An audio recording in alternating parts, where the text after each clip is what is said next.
Dear brother and sister, I have received certain queries about filling of option forms for the employees who were in service prior to Eknav Chauda and continued thereafter. So I feel that I should communicate my views through the media video, and therefore I am trying to visualize the things which is essential to submit the forms. You are aware that after the judgment of Honorable Supreme Court dated 4/11 2022, the EPFO has issued a letter dated 29/12/2022, that means 29/12/2022. However, this circular was not favorable to the pensioners and employees, and therefore we have decided to burn it, and it has been burned at the national level. After that, EPFO issued a letter dated 20 February 2023, and they have opened a site, that is unified member.epfindia.government.in. On this website, the existing employees and retirees after 1st September 2014 has to submit a option form through that media of online. So just before looking to the scenario of columns of option form, let us see what is the paragraph 26.6, which is mandatory to fill the form. The paragraph 26.6, that means subparagraph 6 of paragraph 26, what it says: if you have paid the amount to the contributory provident fund above the ceiling limit of 5,000, 6,500 and 15,000, then the joint option of employer and employee to be sent to the concerned Provident Fund Commissioner. That means we have to prove that we have filed a joint option under 26.6 of the Employees Provident Fund Scheme 1952. This 26.6 is altogether different than the provision of Employees Pension Scheme 95. However, the Honorable Supreme Court decision in R.C. Gupta versus Union of India, which has been delivered on 4th October 2016, it has been specifically mentioned that the paragraph 26.6 is mandatory. It is a precursor to file an option under paragraph 11.3. So the EPFO is insisting to submit the proof that you have sent the option under paragraph 26.6, that is joint option of employer and employee. Accordingly, they have prepared a format which has to be submitted through that website. So, first of all, you should have your PPO with your hand. If not available with you, you have to open the website of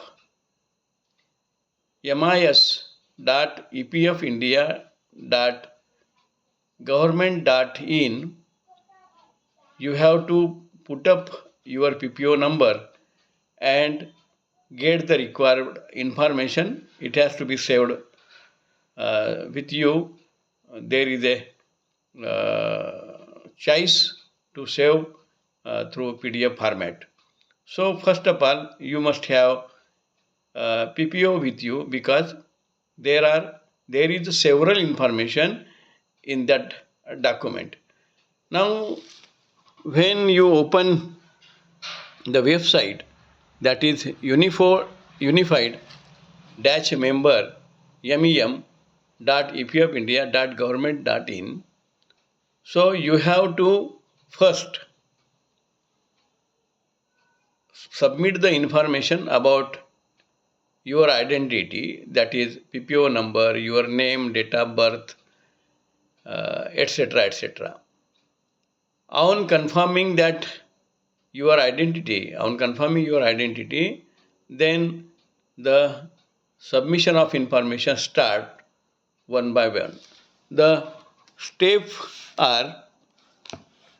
step are whether you have whether you have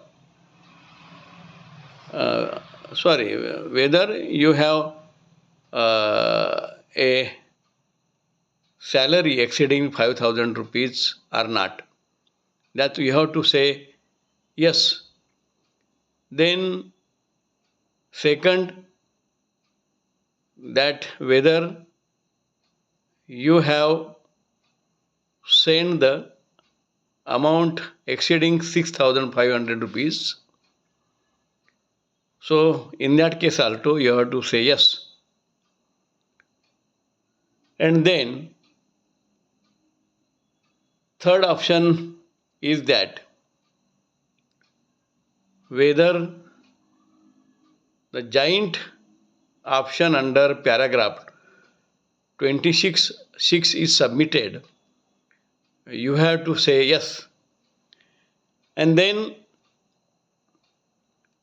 the instruction is, please attach the copy of it.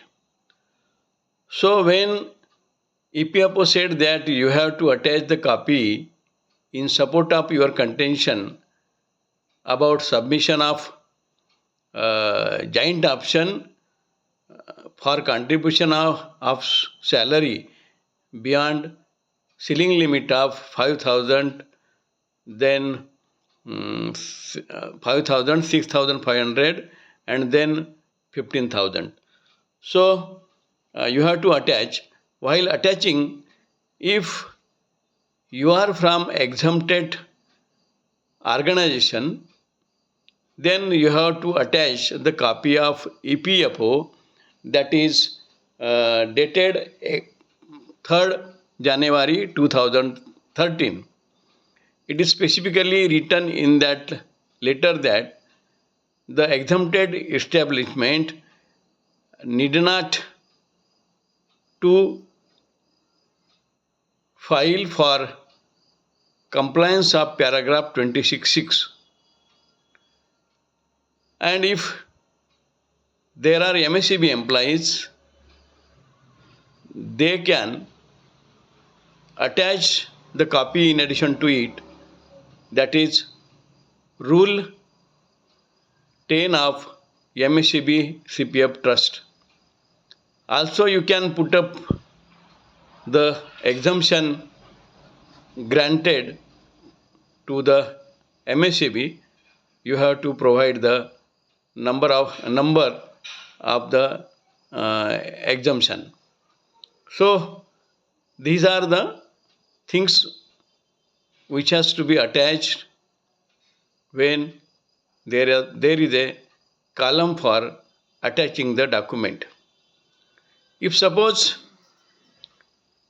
the employee or retired employee who is from unexempted establishment, then they have to attach the copy of EPFO which has been issued in January 2019. That circular or that letter indicates that if you have contributed more than the ceiling limit and EPFO has accepted and they have not objected for it, then the EPFO should not insist for supplying the copy of joint option under paragraph 26(6). So for unexempted establishment, the circular of or letter of EPFO of January 2019 will have to be attached to it. Then whether the amount to be diverted from contribution, we have to say yes. And if retired, then it is to be said non-applicable. That means whether you are ready to contribute from the account maintained at Delhi if it is unexempted establishment, and if it is exempted establishment, then the provident fund maintained by that CPF trustee. So you have to say yes, that we are ready to divert the amount accumulated in provident fund. If there is a retired employee, then he has to say not applicable, because he has to deposit the amount from his own pocket because he has received the entire amount of provident fund. And lastly, you have to see that how much is the provident fund account balance. So we have to, if you are existing employee, then you have to note down the amount from your CPF portal, and if it is retired employee, then he has to see the final settlement claim of contributory provident fund, and when he received final account of CPF, that copy has to be attached. It means the existing employee has to attach the copy of provident fund accumulated as on to date or when he will submit the option form. And in case of retired employee, he has to fill up the date of retirement and amount accumulated or account finalized at the time of retirement, and he has to attach the copy of that CPF last pay certificate, that is on the date of retirement whatever he got, that copy has to be attached with the provident fund contribution. So these are the